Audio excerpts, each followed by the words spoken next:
Hey everybody, Hi, how you doing? welcome to the fourth episode Yes. Fourth episode. Yes.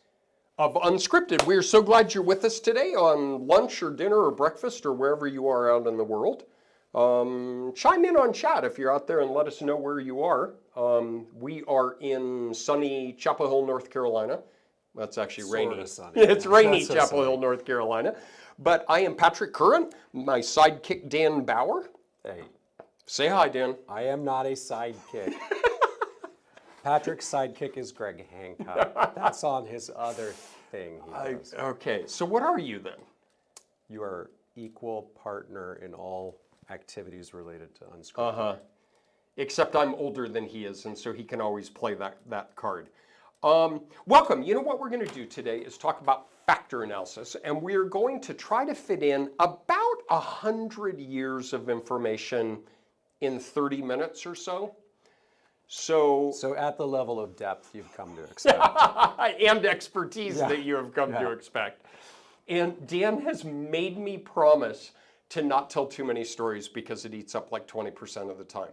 That's right. That's right. Although there is a taco I want to tell you about that was Before amazing. you talk about your taco, Oh, it was a good taco. preferably never. It might be useful to mention that next week we will be on Wednesday. Instead of Thursday. Same time, noon, U.S. Eastern time, but it will be Wednesday, March 8th, instead of Thursday. Why was that? We had some reason. Is it your fault? Yeah, it's my fault. Okay. I just didn't want to be here. We would do it on Thursday at noon, but we don't want to. Yeah. So there's that. Do you see what being tenured does for you? And so if you're part of our vast live viewership, we Which is currently greatly appreciate 25. You're not supposed to. You're not supposed to 100. tell. You didn't let me finish. 25. They can all see. They can just look at it. Well, but the people watching the recording don't know. Oh, that's right. 2,500. Yeah. 2,000 of which are from Lucky Pig referral. That's our favorite follower, is someone in some site in Thailand that's We had a like gambling. 6,000. This is true story. This will be instead of the taco. Okay. Our very first episode, we had 6,000 views in the first 3 days. And Dan and I were like, we're killing it. This is awesome. And then we were watching it and it went to 5,000 and 4,000 and 3,000. And they kept taking views away. And so Dan did a backtrack to see who was watching the video. And one was from Lucky Pig. Yep. That had like 10 views, and so they're all bots. The only people who watch us are bots. Okay, Yes. you were saying. We're on Wednesday next week. Yep, Wednesday And at the noon, we'll send topic- a Twitter and whatnot. What are we talking about? We are talking about multi-level modeling for intensive longitudinal data. Oh, that's cool. Yeah.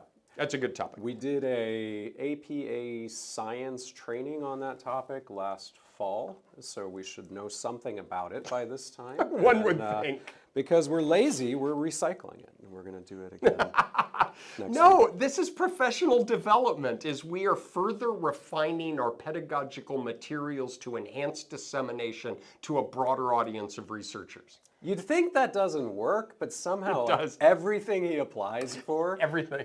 yeah.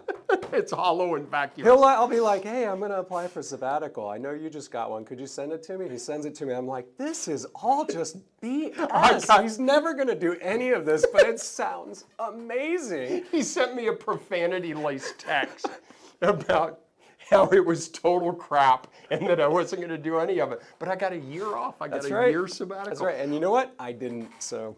Okay. Anyway, I'm not bitter. So we're going to talk about measurement today. And I love this. I really do. Is my true sidekick, not my equal partner, is Greg Hancock. And he and I teach a 4-day workshop in the spring.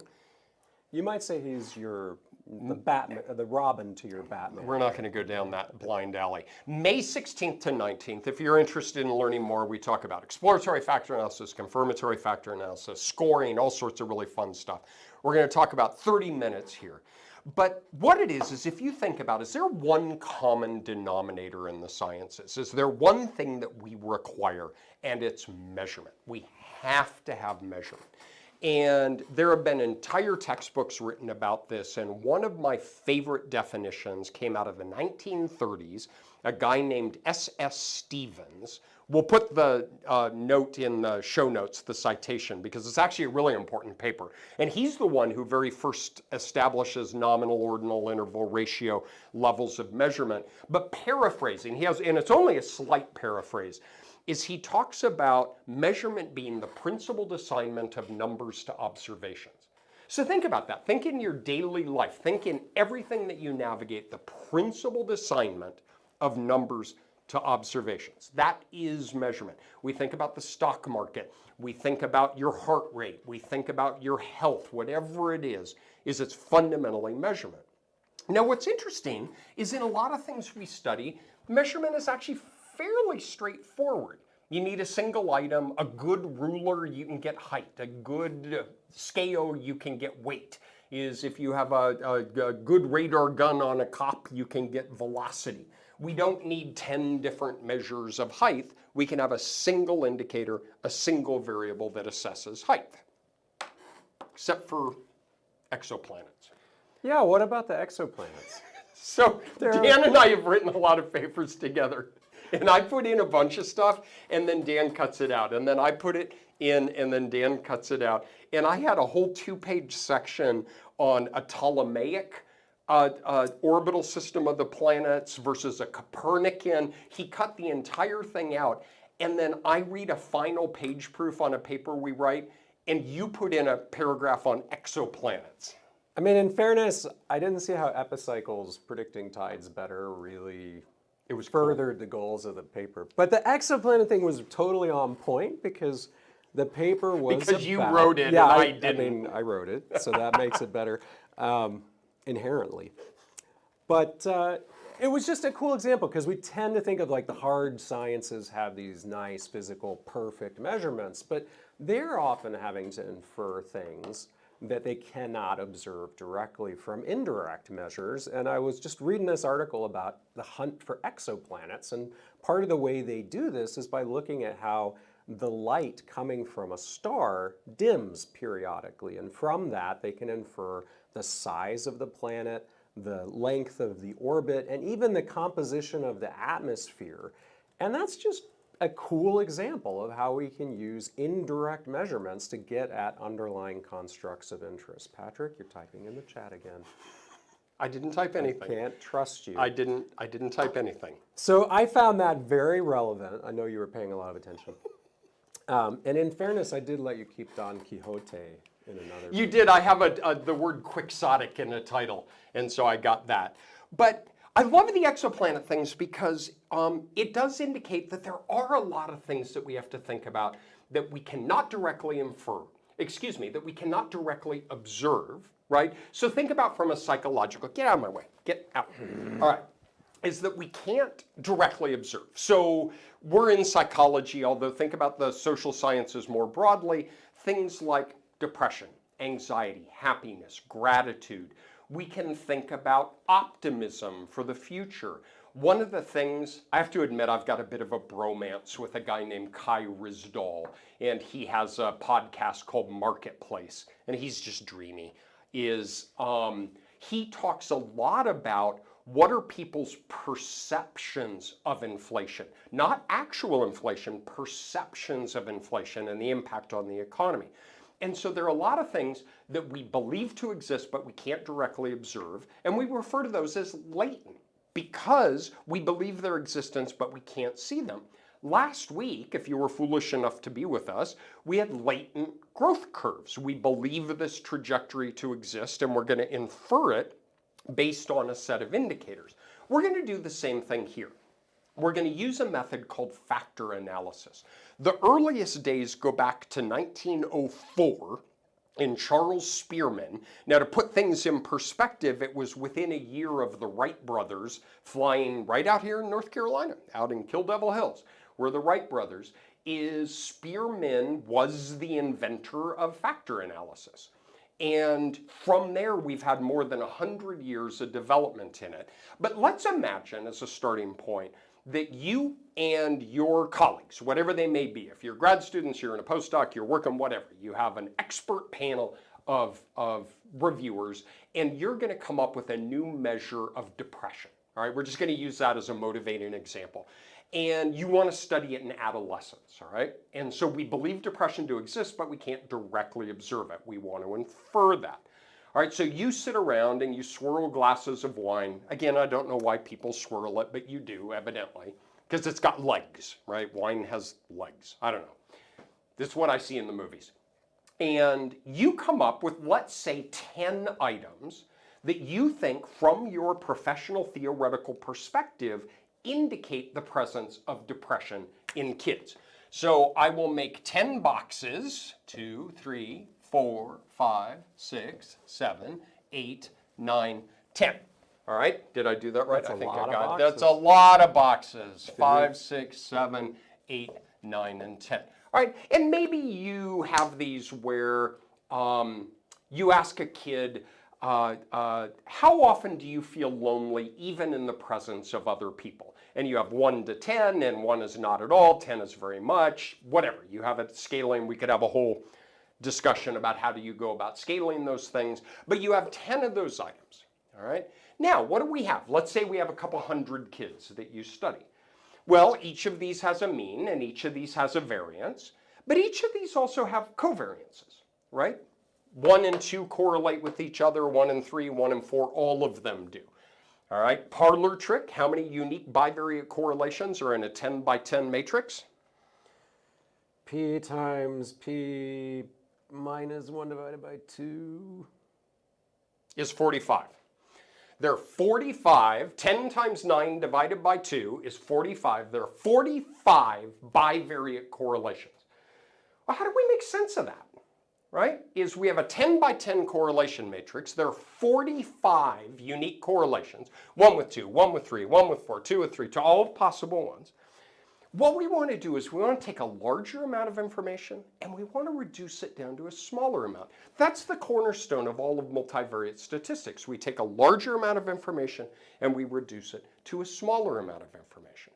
Well, you may have a theory that, say, items 1 through 5 define factor 1 and items 6 through 10 define factor 2. And Dan, in a few minutes, is going to talk about how we might build a model to test that a priori hypothesis. But maybe if you and your wine swirling friends came up with 10 items, you have a good sense of how they're going to cluster together, but you're not super sure. And maybe what you want to do is to see what the data say to you. This is the cornerstone of exploratory factor analysis.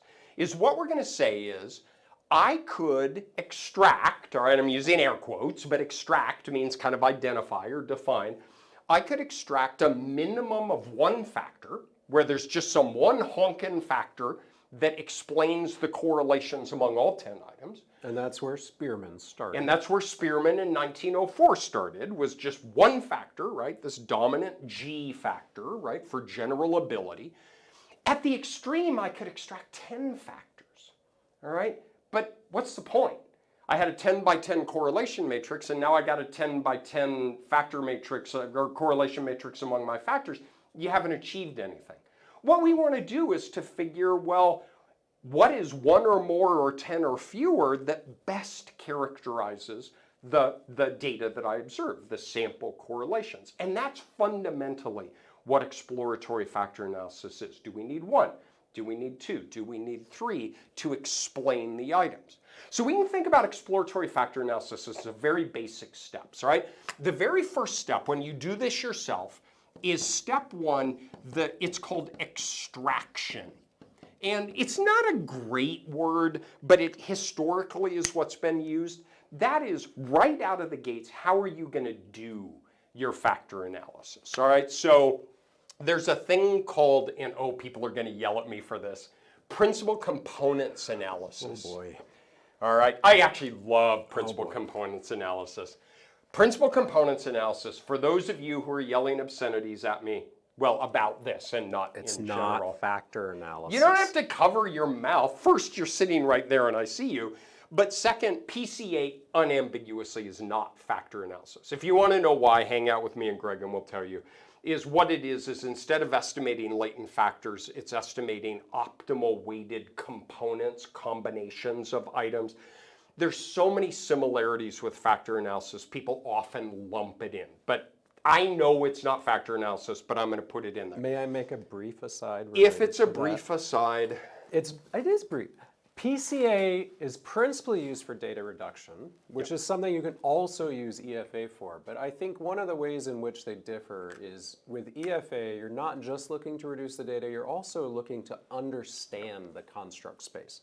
Right? So your factors are going to help you understand what are these underlying psychological constructs that give rise to the measures. Whereas in PCA, we just don't care. Yep. We have 10 items and we want 4 composites that maximally represent their variance, and that's it. So they do very similar things, but a different perspective. And I totally agree with that. However, they're pretty hard to distinguish in practice. They're really similar. They're very, very similar. You know what's really interesting is 2 of the titans in the field is for EFA was Thurstone.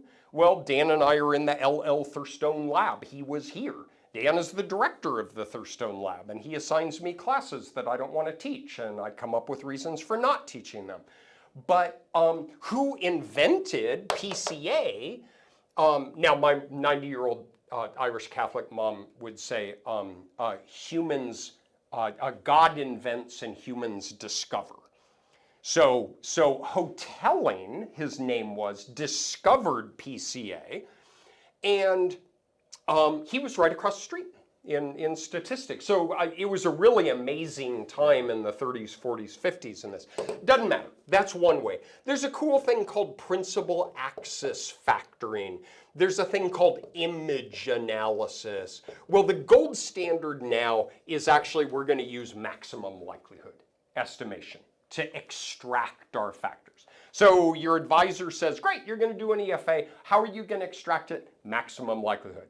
Then she's going to say, outstanding, how are you going to enumerate them? All right, enumeration.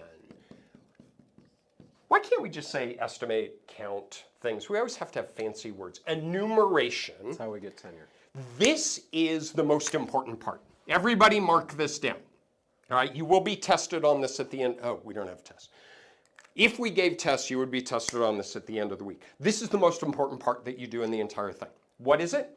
It is how many is the optimal number, right? Because we don't want to do too few because we're doing harm to recreating our sample data, but we don't want to do too many because we're losing, we are losing parsimony, right? It's more and more complicated. Oh boy. This is like Professor Trelawney and Harry Potter of divination. People throw things at each other. You're still whining about me throwing coffee creamers at you. And they were inappropriate. I now see in retrospect that me throwing coffee creamers at Dan was inappropriate, and I am sorry that he was upset about that. Thank you. I'll take you off the teaching schedule. Did you see how I didn't really apologize? So there's a thing called eigenvalues, and we can base it on values of that. There's a cool thing called a scree plot. All right, as I'm from Colorado and you go hiking, and as you go up toward a cliff, scree is the rock that falls off, and there's kind of a smooth as you walk up to the cliff. You can do plots. There's a neat thing called parallel analyses. And then if you use ML, we have access to chi-square tests and things like the RMSEA. And what the goal in enumeration is what's the optimal number of latent factors that underlie your 10 by 10 correlations? All right, can we get away with 1? What about do we need 2? Do we need 3? Sometimes I think about all of statistics as a Jenga tower. Remember that game with the blocks and you pull out blocks and you wait till it collapses? That's kind of what we're doing, is what is the most restrictions we can impose on the model while still replicating the correlations that we observed in our data. So enumeration is super important. The third one, which is really, really neat and we could talk about for hours and I'm not going to, is it's called rotation. All right? Some people first can't spell rotation. Some people hate this about factor analysis and some people love it, and I love it. And the reason is once we pick our method of extraction, we identify our optimal solution, we get our factor loadings. What these are the weights. I'm going to just draw over here that we have, say, eta 1, and we believe it. I'm just going to stop there because of the mess. Heaven forbid I ever use the board to draw something that was sloppy. We don't need another spaghetti monster. We don't need another spaghetti monster. But these are what are called factor loadings, and that's the strength of the relation between the item and the underlying factor. Well, it turns out in factor analysis, we have a situation where for a given solution, there are an infinite number of factor loading values that equally explain the data. This drives people crazy. Imagine you have 5 plus 5 equals 10. Well, so is 6 plus 4. Well, so is 7 plus 3. Right? There are an infinite number of values that all result in 10. That's the rotation issue. And what we're going to do in rotation, there are things called orthogonal, where we keep the factors uncorrelated. There are types that are called oblique that allow them to correlate. And quite literally, how the term came from is that you have the axes and you rotate the axes in a Euclidean space to enhance interpretation. All right? And again, we could talk for hours about this. But I actually love this because what we're trying to do is to get to what Thurstone called simple structure. And what that is that each item loads highly on one factor and then small on all other factors. Sometimes the term I like is univocal. It's of one voice. All right, that's rotation. And then the fun part of 4 is naming. Right, is any software package you do. You can do this in SAS, SPSS, M+, or you can do the factor analysis in virtually any software package. The software cannot convey the extent to which it does not care about you, about your friends, or about your swirling leggy wine. It is going to give this as F1 and F2 and F3, and you have to get your wine swirling friends and say, well, what do those represent? If the first 5 items identify factor 1, what's common to these items that makes it this underlying factor? It is a very, very important step of naming, and that's where theory comes in.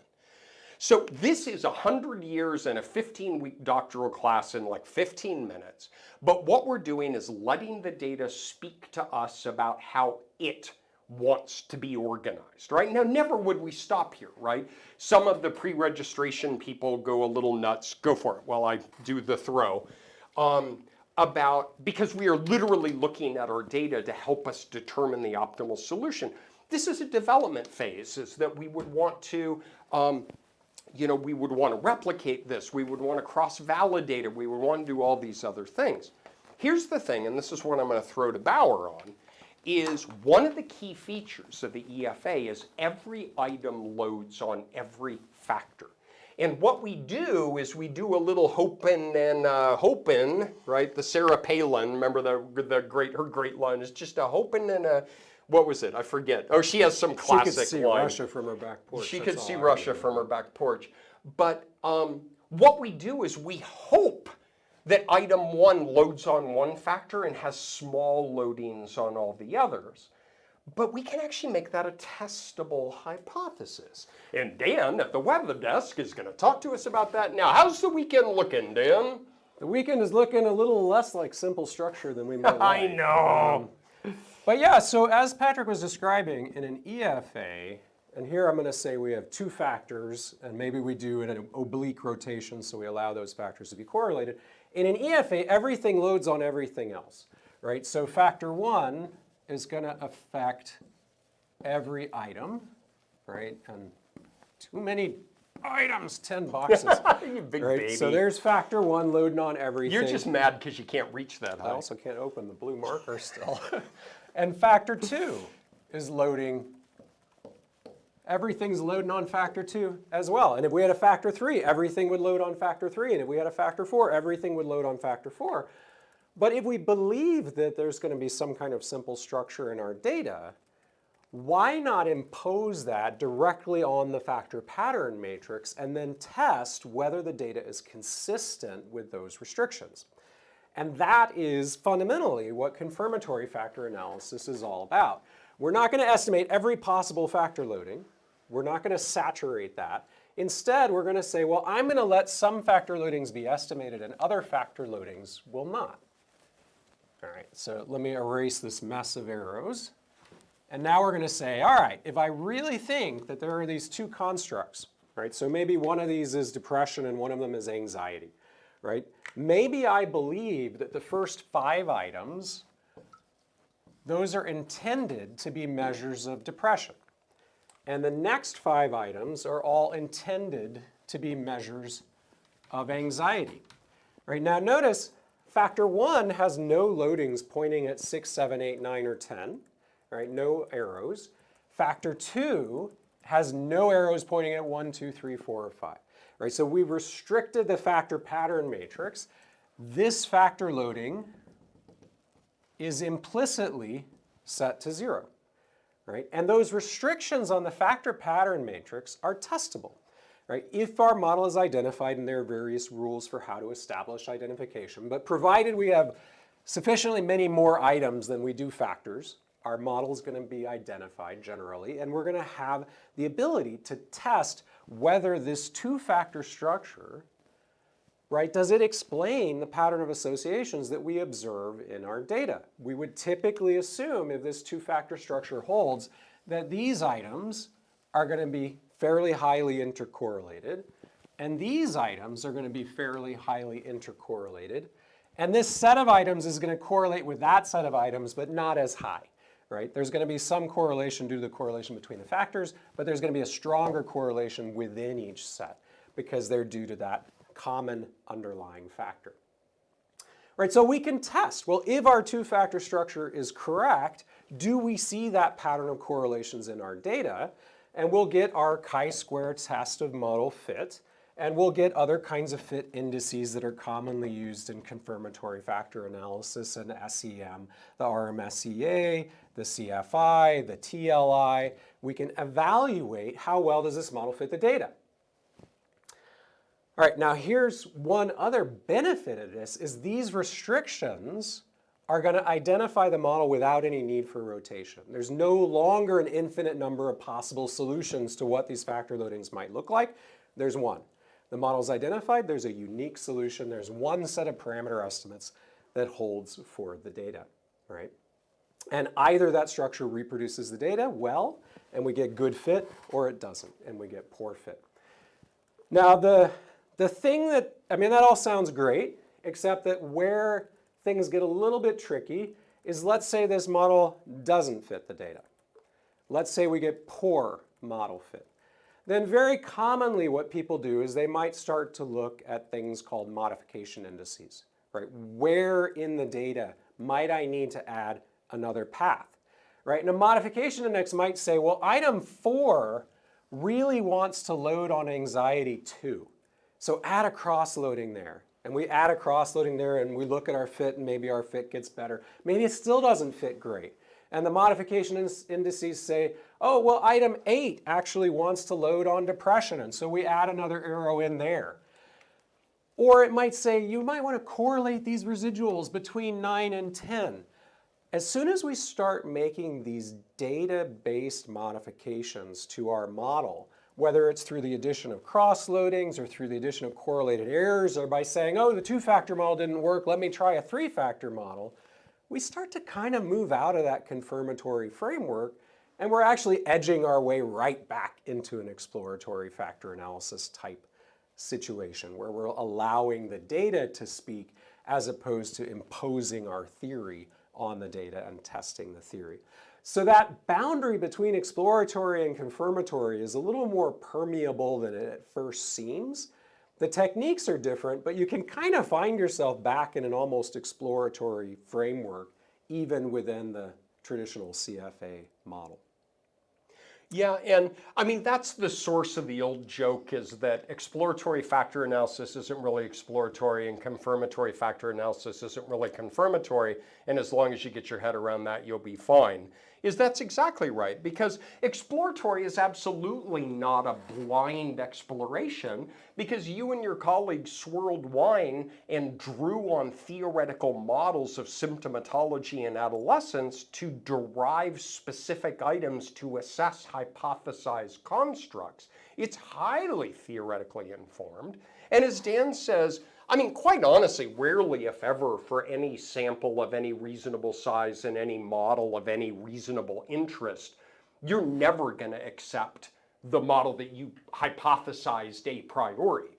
That's a starting point, and then, as Dan nicely described, and we talked a little bit on our SEM episode, that might have been even the first one, I think, of talking about that, and then if you're a true glutton for punishment, we have a 3-day free online SEM workshop where we really delve into how do you do these tests, how do you modify models and things like that. And so don't let your advisor say, oh, don't use EFA because it's a-theoretical, but also don't let them say, oh, you must use CFA because it's a true a priori test of theory. Neither one is true. But it is not an oversimplification. I'm too lazy to stand up.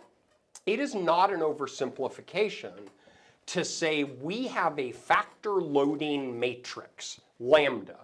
And these are like the tethers on a balloon that hold the item to the factor, the strength of that association. Those are Dan's one-headed arrows. Look at my physical therapy. I had shoulder surgery, and I'm doing PT. Look at this. Look at how high I can lift my arm. The diagrams aren't any better, but they're you can not. lift your arm Well, that's higher. because I'm useless as an artist. But we have a factor loading matrix that has 10 rows. 1, 2, 3, 4, 5, 6, 7, do a dot, dot, 8, dot. 9. I got to make a point. Okay. All right. And we have 2 columns that are our factors. Do you mind here? I'll put a dot, dot, dot. That's all much the better. values that fall between 1 and 2 as integers. Just so you know, you put 1 in. I did. I get all uppity and then, damn it, F1 to F1. It's probably going to throw more coffee creamers Oh, at me now. big baby. You keep saying they're non-dairy. They actually were dairy. I should get credit for that. Okay, but the point, here's the mnemonic for the day. It turns out I actually don't know anything about statistics. It's all mnemonics. Rows of a matrix in a parameter matrix are the results, and columns are the causes. You will never forget your dimensionality of matrices.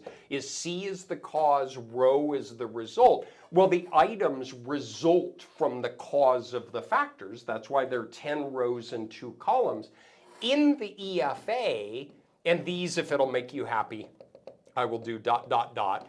These are all estimated in the EFA, all right? Is that all items load on all factors. And all we're doing is kind of shrugging and say, instead of estimating these, and now I remember her term, it was hoping and a wishing. She was criticizing Obama, and for those of you in my generation who paid attention during that, she was actually pretty funny. And I mean, yeah, it doesn't matter. This won't get political, but she was pretty funny. This is not a political podcast, but she was like, what do you do with a hoping and a wishing? And what we're kind of doing here is we're a hoping and a wishing that some values are large and some are small. And we go after, and I apologize for the technical term, we want Irish loadings. That is, we have O'Curran, O'Shaughnessy, O'Bower, 07, 03, 09. We want Irish loadings. You're only allowed to say that because you're Irish. Exactly. Yeah, no, I'm fine. No. I can mute you from here. You realize that. So instead of a hoping and a wishing that we get some Irish loadings of 03 and 05, we say, suck it up, man. Go into the saloon, get a shot of whiskey, throw it back, slam the glass on the bar, and say, I'm fixing these to 0, and I'm fixing these to 0, and I'm going to make that a testable hypothesis. So you can see the EFA and CFA are inextricably linked. And it really is a matter of, do you saturate your factor loading matrix or do you restrict it? And what is that going to allow you in terms of insight into the constructs that you're studying? So briefly, maybe we could talk about some extensions of the factor Yeah, this is as analysis. basic as it gets, and we get to have some fun, because it does get fun. There are lots of cool things that we could talk about, but don't have time to talk about. So one is scoring, right? Once you've done your factor analysis and you've identified what you think are the primary factors in the data, how do you go about scoring those? There are lots of different ways of potentially doing scoring. They have different pros and cons. You can generate factor score estimates directly out of the model. You can sum score or mean score the items that load on a particular factor and just use that. And there are pros and cons to all of these things. What if our items are not continuous? What if we have binary items or ordinal items? Well, we can do factor analysis on binary and ordinal measures. Instead of using raw Pearson correlations for continuous measures, we use polychoric correlations for binary and ordinal measures. That's really closely related to item response theory modeling. So if you're familiar with IRT, there are really close connections with item level factor analysis in an EFA or a CFA kind of framework.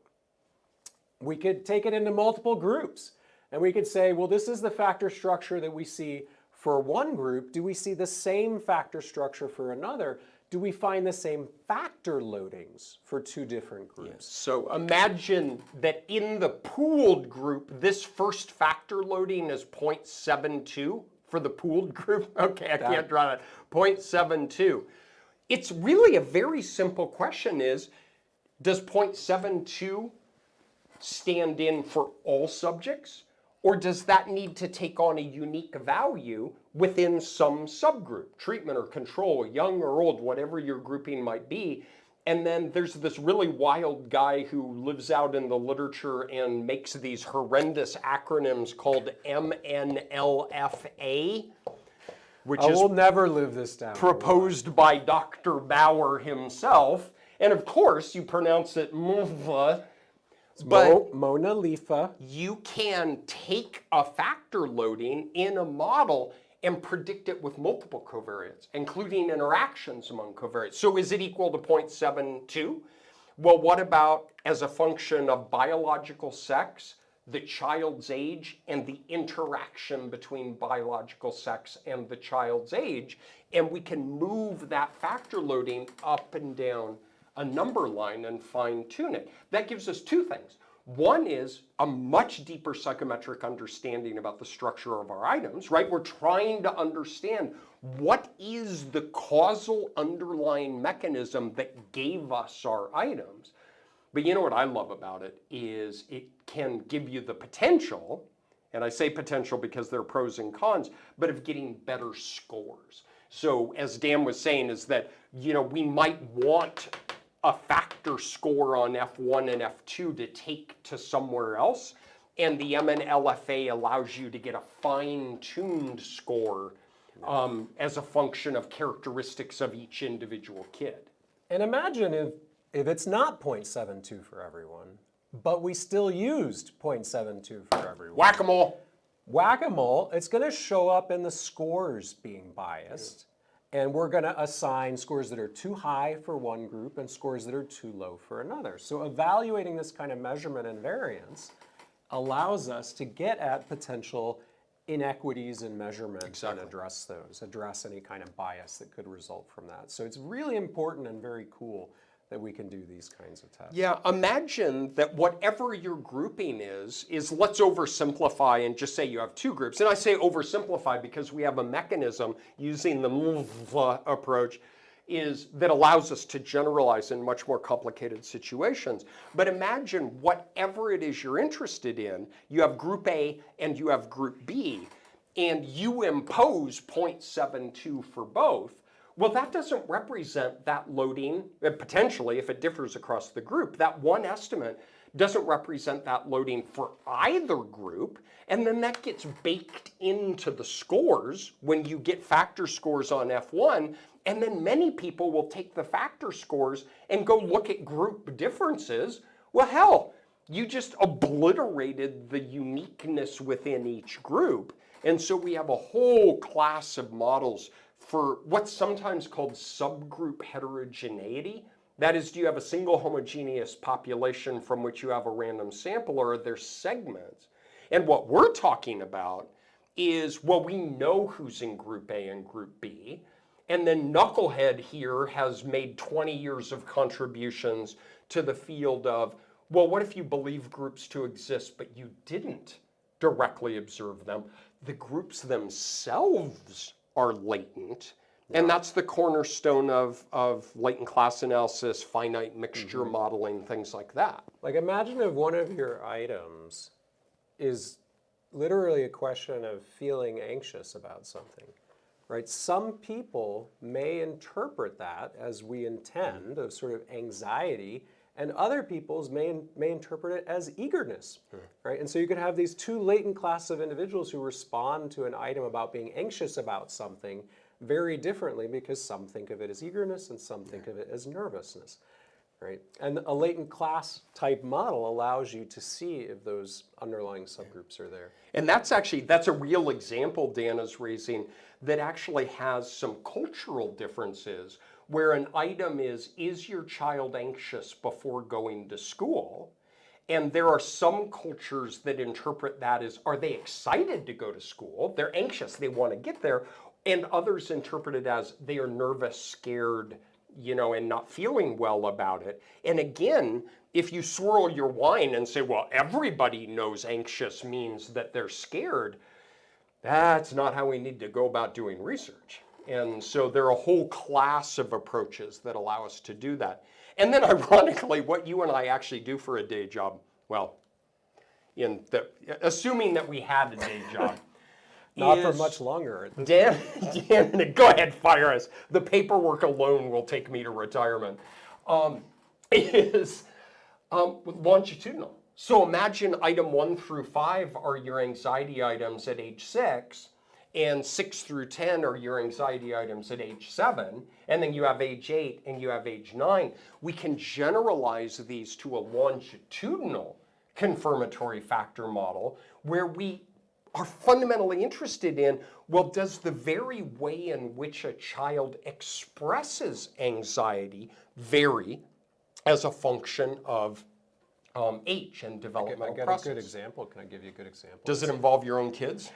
Because both of us have navigated adolescent kids. Not yet. It still could. But no, it's a real example from a scale on delinquency. And one of the items on the delinquency factor is taking a car without permission.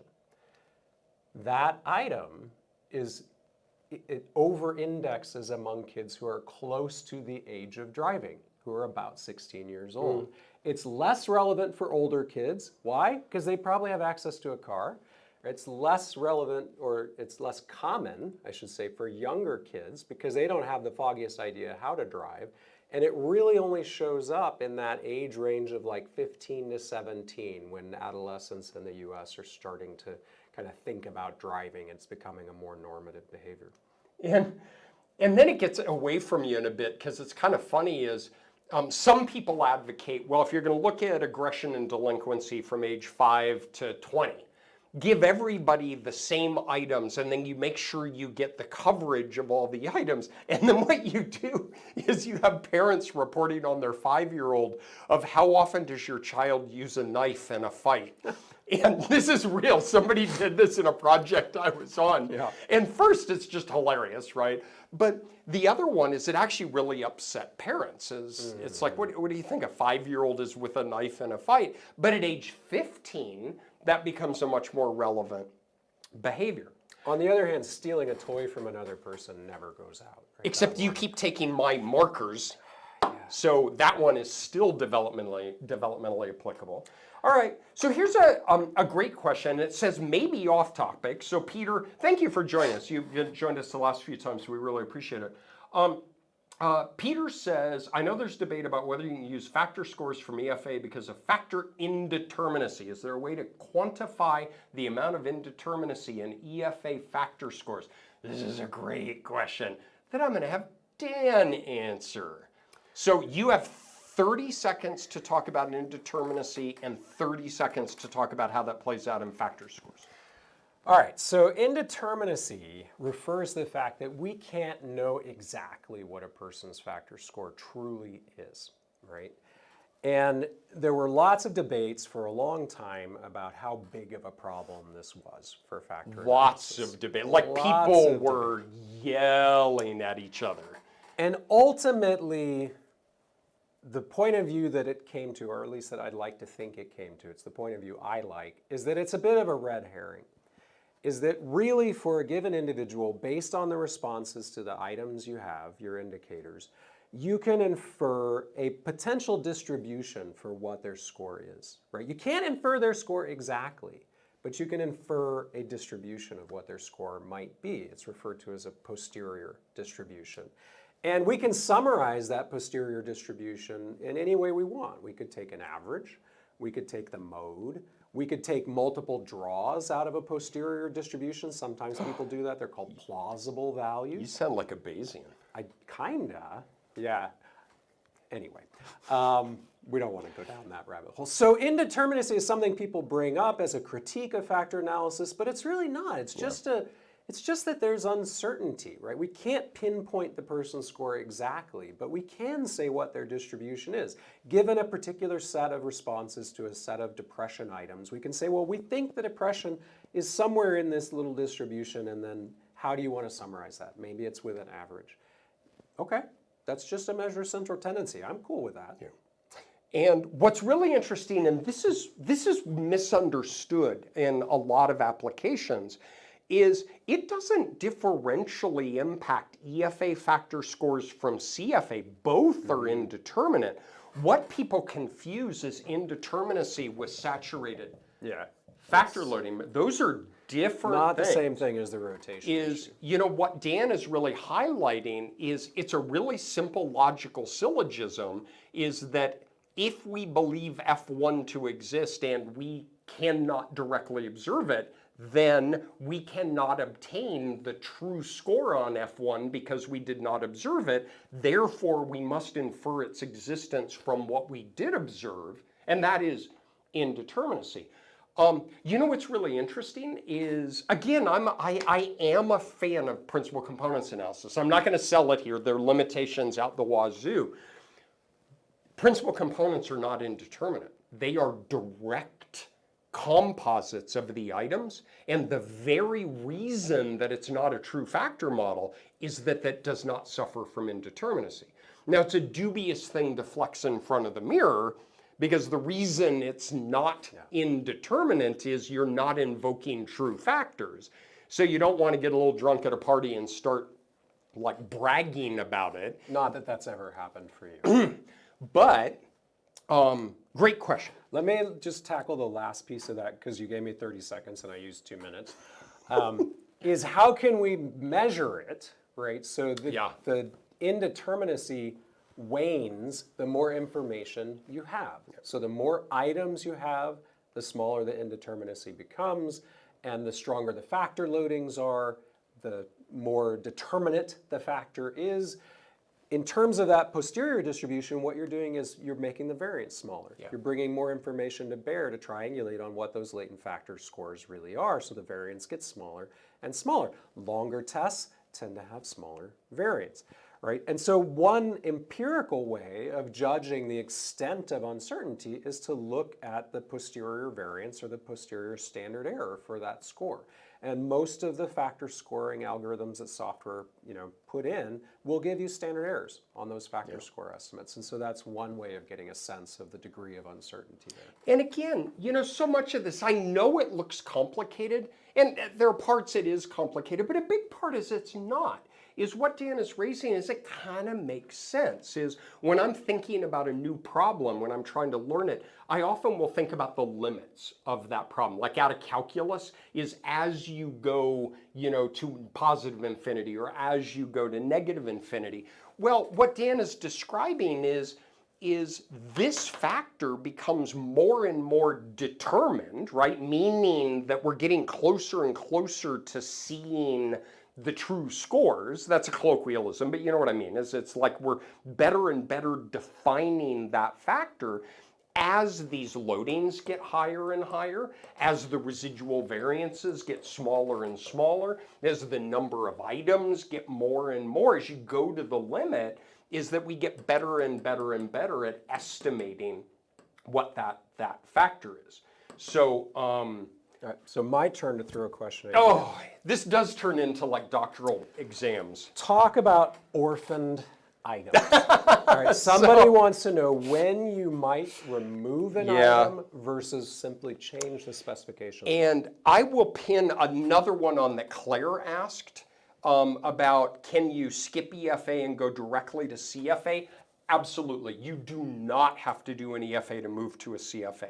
And indeed, a lot of times it depends on how established is knowledge in a particular area in terms of whether you need to begin with an EFA. Could I have the purple towel, please? This is from my home, actually. This is a hand towel that somehow I do all the laundry and I somehow made pink and purple. You gave me the broken one, and then you have the one that works like hidden away.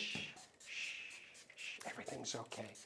So one of the things, and you really do have to get comfortable with making data-driven decisions. Greg and I were teaching our measurement class, and we got a very sweet question. It was a very kind person, but I got to tell you, it had a real serrated edge to it. Is we were talking about these very things, about, well, we could pick 2 or 3 or 4 factors based on the eigenvalues, and you print out the factor loading matrix for 2 or 3 or 4 factors and compare them and pick the one that best fits. And they said something along the lines, and I'm not being hyperbolic, they said, how can you teach us something so patently unethical as allowing your data to drive your decisions? And this is a very frustrating thing to me, because this is in the age of very well-motivated issues in pre-registration and concerns about replicability and reproducibility and data-driven decisions. But EFA, in the way that it's commonly used, that is what we're doing. We're developing a new measure. We're looking at dimensionality. We're dropping items. We're combining items.